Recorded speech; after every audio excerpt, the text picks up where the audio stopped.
అందరికీ నమస్కారం.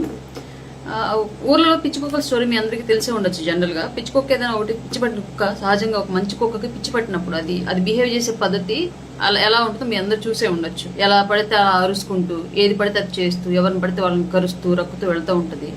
దాన్ని అలాగే కనుక ఎవరు అడ్డు రాకుండా వెళ్ళనిస్తే సుదూరమైనటువంటి ప్రయాణాలు సొంగలు కక్కుకుంటూ ఎక్కడ తాగడానికి నీరు లేక దాని రోగం దానిలోనే ముదిరిపోతూ చావు అంచుల వరకు తొందరగా వెళ్తుంది. అలా కాకుండా మిగతా మంచి కుక్కలో ఇంకొక వ్యక్తిలో వీళ్ళు కనుక దాన్ని కట్టడి చేయాలని చెప్పేసి ప్రయత్నం చేస్తే అది అంతకంతకు డబల్ అయ్యి ఇంకా ఎక్కువ అరుస్తూ ఇంకా ఎక్కువ మందిని కరుస్తూ ఇంకా ఎక్కువ కుక్కలకి పిచ్చెక్కిస్తూ దాని యొక్క లోపల ఉన్నటువంటి విషపు తాలూకు సంతతిని ఎక్కువ పెంచుకుంటూ వెళ్ళేటువంటి పరిస్థితి ఉంటుంది. ఇది పిచ్చి కుక్క స్టోరీ జనరల్ గా. అందుకే పిచ్చి కుక్కకి పిచ్చి పట్టినప్పుడు కుక్కకి దాన్ని ఎవరైనా సరే సహజంగా వదిలేసి దానికి ఎవరు అడ్డు రాకుండా ఉంటే అదే తొందరగా కనుమరుగైపోద్ది. అలా కాకుండా అడ్డుపడితే ఖచ్చితంగా అది ఇంకా నేనున్నాను అని చెప్పేసి దాని ఉనికిని చాటుకునేటువంటి ప్రయత్నం చేస్తూ ఇంకా బలాన్ని పుంజుకొని తిరగబడుతూ ఉంటుంది. కాబట్టి చాలా వరకు జనసేన పార్టీల నుంచి బయటికి వెళ్ళిన వాళ్ళు ఎవరి విషయంలో అయినా సరే మేము ఇలాంటి పిచ్చి కుక్కలు కానీ కన్సిడర్ చేసి వాళ్ళని వాళ్ళు ఎంత ఒర్రుతున్నా సరే వదిలేస్తూ ఉంటాము.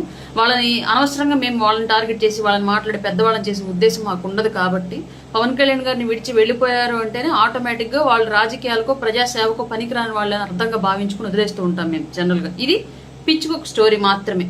అలాగే ఇంకొక నీతి చెప్పాలనుకుంటున్నాను. ఏంటి అంటే క్లియర్ గా ఎలక్షన్ అయిపోయింది, మనం గెలిచాం, ఇదంతా జరిగిపోయిన తర్వాత తిరుపతిలో పవన్ కళ్యాణ్ గారు సనాతన సభ పెట్టారు. మీ అందరికీ తెలిసే ఉండొచ్చు.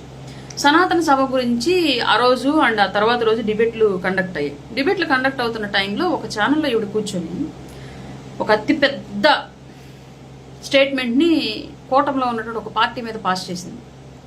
పాస్ చేయడంతో వాళ్ళు బిత్తరపోయి ఇంకా పార్టీ ఆఫీస్కి కంప్లైంట్ పెట్టారు. ఏంటి మీ అధికార ప్రతినిధి ఇట్లాంటి స్టేట్మెంట్ ఇచ్చింది మా పార్టీ గురించి, ఇది మీ స్టాండా మీ పార్టీ స్టాండా, ఏం మాటలు ఈ మాటలు అని చెప్పేసి పార్టీ ఆఫీస్ వాళ్ళని మెయిల్ పెట్టి మరీ అడిగారు. వాళ్ళకి పార్టీ ఆఫీస్ వాళ్ళు కూడా ఇంకా ఆన్సర్ చెప్పడానికి లేని పరిస్థితి. ఆ బిట్ కట్ చేసి పెట్టారు. ఆవిడ కంప్లీట్ ఆ లింక్ మొత్తం కట్ చేసి పార్టీ ఆఫీస్కి పెట్టారు. పెట్టిన తర్వాత ఆమెకి మహిళ కాబట్టి సగౌరవంగా పర్సనల్గా మేము తిరిగి మరలా మీ మీద వచ్చినటువంటి కొన్ని ఆరోపణల మూలంగా కొన్ని కంప్లైంట్ల మూలంగా ప్రస్తుతానికి మిమ్మల్ని పార్టీ కార్యక్రమాలకు దూరంగా పెడుతున్నాము. పార్టీ కార్యక్రమంలో కానివ్వండి, మీడియా డిబేట్లలో కానివ్వండి, జనసేన అధికార ప్రతినిధిగా మీరు ఎక్కడా పాల్గొనవద్దు, తిరిగి మరలా మేము చెప్పేంత వరకు అని గౌరవప్రదంగా పర్సనల్గా ఆమెకు మాత్రమే మెసేజ్ సెండ్ చేశారు.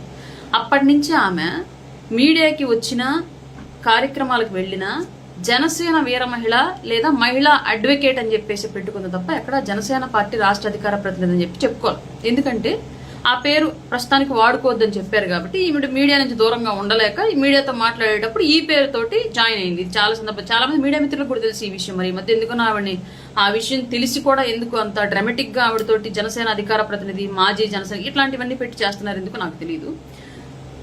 ఇది ఆమె విషయంలో జరిగినట్టు అంశం. అంబటి రాంబాబు విషయంలో బయటికి పొమ్మన్నారు, ఇవన్నీ అబద్ధాలు. ఇవన్నీ ఆమెకు అనుకూలంగా ఆమె అల్లుకున్నటువంటి స్టోరీలు. అలాగే ఇంకొక విషయం, ఇది రజనీ గారికి నేను చెప్పాలి అనుకుంటుంది. మారుతున్నటువంటి రాజకీయ పరిస్థితులు ఎప్పుడు ఎలా ఉంటున్నాయో ఎవరికి తెలియట్లా. ఏ పార్టీలో ఉన్నటువంటి నాయకులు ఏ పార్టీ వాళ్ళతో సత్సంబంధాలు నడుపుకుంటున్నారు, వ్యాపార లావాదేవీలు నడుపుకుంటున్నారో తెలియట్లా. మనం అల్పజీవులం. మనం ఎంత విలువలతో రాజకీయాలు చేస్తే భవిష్యత్తులో అంత విలువైనటువంటి అభివృద్ధి అనేది కనిపించింది. కాదు కూడదని ఇన్స్టెంట్ గా ఏదో ఆశించేసి ఎవరి మీద బురద వేయాలి అనుకుంటే, ఫస్ట్ ఒకరి మీద బురద వేయాలి అనుకుంటే పట్టుకునేది ఎవరి చేతులతో, మన చేతులతో. అంటే అది ముందుకు ఎవరికి అంటుకుంటుంది? మనకే అంటుకుంటుంది. ఫస్ట్ నువ్వు ఏమి ఎదుటి వాళ్ళ మీద విసిరేయాలనుకున్నా ఫస్ట్ అది నీకే అంటుకుంటుంది అన్న విషయం మాత్రం మర్చిపోవద్దు. మీ నైతికత, మీ విలువలు, మీ రాజకీయం, మీరు చేస్తున్న పార్టీలోకి రాగానే పదవి ఇవ్వలేదని చెప్పేసి, ప్రభుత్వంలోకి రాగానే పదవి ఇవ్వలేదని చెప్పేసి, నేను మహిళా కమిషన్ అడిగాను ఇవ్వలేదని చెప్పేసి ఇంత నెగటివ్ గా ప్రచారం చేయడం, దీన్ని కూర్చున్న కొమ్మ నరగడం అంటారు, లేదంటే ఏరు దాటాకి తెప్ప తగలేయడం అంటారు. ఆల్మోస్ట్ వాళ్ళు నాకు ఇట్లాంటి సామెతలన్నీ మీలాంటి వాళ్ళని చూసే పుట్టుండొచ్చు బహుశా. మీకన్నా ముందు నుంచే చేస్తున్నాం. మాకెవరికి అంత కోపం మీకు వచ్చినంత ఇది రాలేదు. మేమెవరం మీలా కనిపించాలి. ఆయన రాజకీయ జర్నీలో ఆయన పెట్టుకున్నటువంటి సుదూర లక్ష్యంతో పాటు ఆయనతో పాటు ట్రావెల్ చేయాలని చెప్పేసి ఈ రంగంలో అడుగు పెట్టాం. అలాగే ముందుకు వెళుతూ ఉన్నాం. పర్టికులర్లీ మీకు మాత్రమే స్పెషల్ ఐడెంటిటీ కావాలి, వచ్చినటువంటి 2 సంవత్సరాలకే మీకు కమిషన్లు ఇవ్వాలి, చైర్పర్సన్లు ఇవ్వాలి, లేదంటే నేను బురదేస్తానని చెప్పేసి అంటే ఎంతవరకు కరెక్ట్ అది?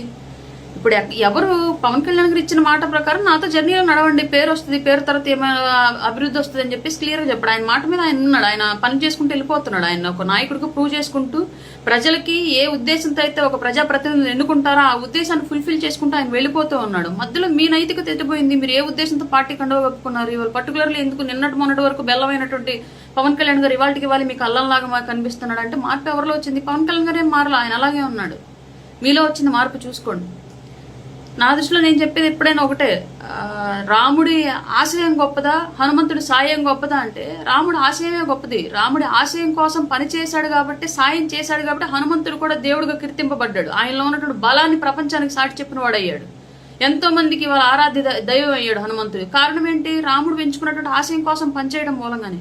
అలాగే ఇక్కడ పవన్ కళ్యాణ్ గారు పెట్టుకున్నటువంటి రాజకీయ ఆశయం కోసం పనిచేస్తూనే మాలాంటి వాళ్ళు, మీలాంటి వాళ్ళు అందరూ పేరు తెచ్చుకున్నారు. ఇది మీ గొప్ప మా గొప్ప కాదు. ఆయన ఎంచుకున్నటువంటి లక్ష్యం గొప్ప, ఆయన నడుస్తున్నటువంటి దారి గొప్ప, ఆయన వెళుతున్నటువంటి తీరు గొప్ప, ఆయన వెనకాల మనం నడుస్తున్నటువంటి అందువల్లే మనకి గొప్ప. మీరు సపరేట్గా లాయర్గా మీరు పెద్ద తురుమై ఉండొచ్చు, నేను మార్కెటింగ్ పర్సన్గా నేను పెద్ద తురుమై ఉండొచ్చు, బట్ పొలిటికల్గా నేను జీరో, మీరు జీరో. పవన్ కళ్యాణ్ అనేటువంటి ఒక విలువైన అక్షరం, ఒక అంకె మన పక్కన చేరబట్టే మనకు వాల్యూ పెరిగింది ఈ జీరోలకి.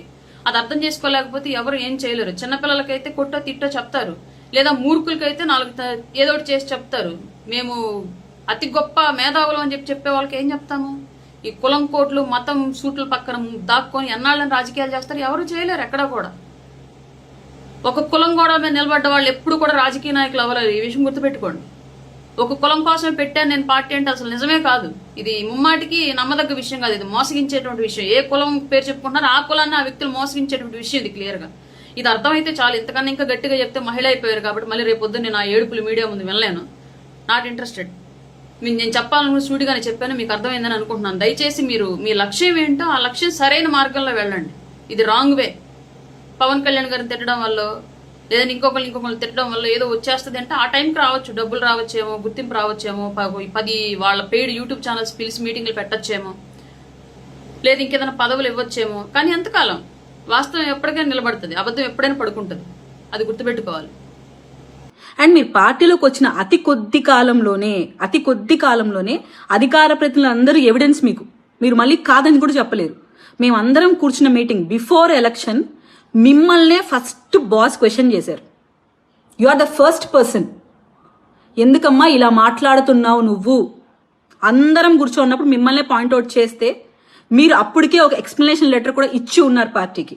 దాని తర్వాత మీ పక్కన ఉన్న ఇంకొక మహిళను కూడా అడిగారు. మీరు తర్వాత వెళ్ళిపోయేటప్పుడు బాస్ సారీ కూడా చెప్పారు, పర్లేదమ్మా అని కూడా ఆయన మిమ్మల్ని ఫర్గ్యూ చేసి వెళ్ళిపోయారు. కానీ మీరేమంటున్నారంటే అంబటి గారి ఇష్యూ మీదే మిమ్మల్ని దూరం పెట్టారు పార్టీ అంటున్నారు. నేను మళ్ళీ చెప్తున్నా, ఎలక్షన్కి ముందే మిమ్మల్ని పాయింట్అవుట్ చేశారు. దాని తర్వాత ఏం జరిగిందో మీ అందరికీ తెలియాలి. మల్టిపుల్ టైమ్స్ మీరు ఒకే మిస్టేక్ రిపీట్ చేస్తున్నారు. నేను కొన్ని మచ్చుకకి మీరు మాట్లాడిన వీడియోలు నేను బయట చూపిస్తాను.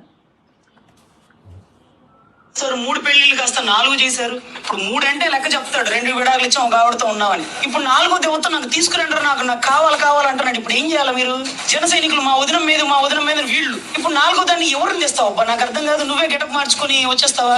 ఇది ఒకటి. 4 సంవత్సరాలకు ఒకటంట మళ్ళీ. అంటే 18 ఏళ్ళకి ఆయన వయసుకు వస్తే ఇప్పుడు ఒక 50 ఏళ్ళు 55 ఏళ్ళు ఉంటాయి కదండి. ఇన్ని సంవత్సరాలు 4 సంవత్సరాలకు ఒకదాన్ని అలా తీసుకురమ్మంటాడు. ఇప్పుడు లెక్క చెప్పమంటాడు. ఏమంటే నువ్వు ఊగిపోతా మాట్లాడతావు అంటాడు. వెహికల్ మీద వెళ్తున్నప్పుడు ఓగరా పైన ఎక్కిన వాడికి తెలిసింది. 4 పెళ్లిళ్ళ గురించి మీరు డిఫెండ్ చేసి పార్టీని మాట్లాడాలంటే ఎలా మాట్లాడాలి, మీరు ఎలా మాట్లాడుతున్నారు? అండ్ జగన్మోహన్ రెడ్డి గారిని ఇప్పుడు వెనకేసుకొని వస్తున్న మీరు జగన్మోహన్ రెడ్డి గారి గురించి, వాళ్ళ తల్లి గారి గురించి, వాళ్ళ నాన్నగారి గురించి ఎలా మాట్లాడారో కూడా ఒకసారి మీరు వినాలి. ఎందుకంటే మీరు మాట్లాడిన మాటలే కదా ఇవన్నీ. పెళ్లిళ్ళ విషయం అండి, పాపం పుణ్యం దీనికి ఒప్పుకోవాల్సిందే. జగన్ గారికి ఒక్కటే భార్య, ఇది ఒప్పుకుందాం. రాజారెడ్డి గారికి 2 పిల్లలు. ఈ మధ్య కాలంలోనండి నిన్న మొన్న రాజశేఖర రెడ్డి గారికి జై చిత్రాన్ని చెన్నైలో ఉందని ఈ మధ్య ట్రోలింగ్ అవుతా ఉంది. మనకు తెలియదు పాపం వాళ్ళ కుటుంబ విషయాలు. ఈయనేంటో ఎంత తెల్లగా పుట్టాడు అనుకున్న ఒకరు జై చిత్రం వల్ల మనకు తెలియదు. సో మనకు అర్థం కాని విషయం ఏంటంటే, అంటే నాకు తెలియదు అండి, ట్రోలింగ్ లో ఇస్తున్నారు. మరి రాజశేఖర రెడ్డి గారికి ఇంకొక అజ్ఞాత భార్య ఉంది, అప్పుడప్పుడు చెన్నైకి వెళ్ళి వస్తుంటాడని ఒకడెవడో చెప్తూ ఉన్నాడు. మరి అది ఎంతవరకు నిజమో నేను కూడా నమ్మలేండి పాపం. సరే అది వదిలేద్దాం. షర్మిలమ్మకి ఈయన ఎన్నో మొగుడు, ఆ అనిల్ గారికి ఆయన ఎన్నో పెళ్ళం, లెక్క తెలియదు. సరేనండి, ఇవన్నీ వేస్ట్. పోనీ కాపుల్ని కదిలిచ్చారు. మా కాపోడికి దోల ఎక్కువ అండి. ఒక్కొక్కడు కులాన్ని ఎలా పెంచుతారంటే, మా కులపోళ్ళు కమ్మోళ్ళ అమ్మాయిని ప్రేమిస్తారు. వంగవీటి రంగా గారు కమ్మమ్మాయిని ప్రేమించారు. మా అల్లు అర్జున్ అంటే మా కులపోడు మళ్ళీ పోయి రెడ్ల అమ్మాయిని ప్రేమిస్తారు. మా రామ్ చరణ్ అపోలో రెడ్డి అమ్మాయిని ప్రేమించారు. ఇది కాక విడుదల రాజు ఇలా అడ్డదిడ్డంగా మాట్లాడుతూ ఒక పక్క మీరు మీ విలువల్ని కోల్పోతూ పార్టీ స్టాండర్డ్స్ ని తగ్గిస్తూ వాళ్ళ పర్సనల్ ఇన్ఫర్మేషన్ ని, లేదంటే వాళ్ళకి సంబంధం లేని వ్యక్తులతో అఫేర్స్ అంటించి మీరు మాట్లాడుతూ, ఎవరో ఒక మహిళ, ఆవిడెవరో సినీ యాక్టర్ ని వచ్చి రాజశేఖర రెడ్డి గారితో మీరు సంబంధం పెట్టి మాట్లాడుతుంటే అక్కడ ఒక మహిళ లేదా? మీరు ఒక్కటేనా మహిళ? మిమ్మల్ని మాట్లాడితే 4 రోజుల నుంచి అన్నం తినలేదని ఏడ్చిన మీరు ఇంకొక మహిళను తీసుకొని వచ్చి ఎక్స్ సీఎం వాళ్ళ అమ్మగా మీరు పోర్ట్రేట్ చేస్తూ మాట్లాడుతూ ఇంత వల్గర్ గా మీరు మాట్లాడుతూ మళ్ళీ వైసీపీని మీరు డిఫెండ్ చేయడం కోసం ఇలాంటి వర్డ్స్ యూజ్ చేస్తారు. ఇలా మీరు వరుస పెట్టి మాట్లాడుతుంటే ఏం చేస్తారండి పార్టీ? ఇవి మచ్చుకకి ఇంకా చాలా ఉన్నాయి. కాపులకు దూలెక్కువ, ప్రతోడికి మా కాపే కావాలి అని మీరు ఇంత వల్గర్ గా మాట్లాడుతుంటే ఏం చేయాలి రజనీ గారు? మీరు అప్పటికి మిమ్మల్ని దూరం పెట్టారు, బహిష్కరించలేదు. బట్ రిపీటెడ్ గా మీరు చేస్తుంటే మిమ్మల్ని బహిష్కరించాల్సి వచ్చింది. ఇది చెప్పుకోండి. అంబటి ఇష్యూలో నేను స్ట్రైట్ ఫైట్ ఇచ్చాను కాబట్టి నన్ను పక్కన పెట్టారు, ఎవరైతే భజన చేస్తే టీడీపీకి వాళ్ళని ఉండమంటున్నారు, ఇలాంటి కాదు మీరు చెప్పాలి. పవన్ కళ్యాణ్ గారి మీద వ్యక్తిగత విమర్శలు చేస్తే లైమ్ లైట్ లో ఉంటానని ఊహించుకొని కన్నా రజనీ గారు ఇలా విమర్శలు చేస్తున్నారేమో ఒకసారి గుర్తు పెట్టుకొని మీ మాటలే మీకు మళ్ళీ రిపీట్ చేస్తున్నా. జన సైనికులు గాని వీర మహిళలు గాని తేనెపుట్ట లాంటి వాళ్లే, కదిలిస్తే మీకే ప్రమాదం. దయచేసి మీరు ఎదగడం కోసం పవన్ కళ్యాణ్ గారిని వ్యక్తిగతంగా విమర్శించడం మాత్రం తప్పు, అది మానుకోండి.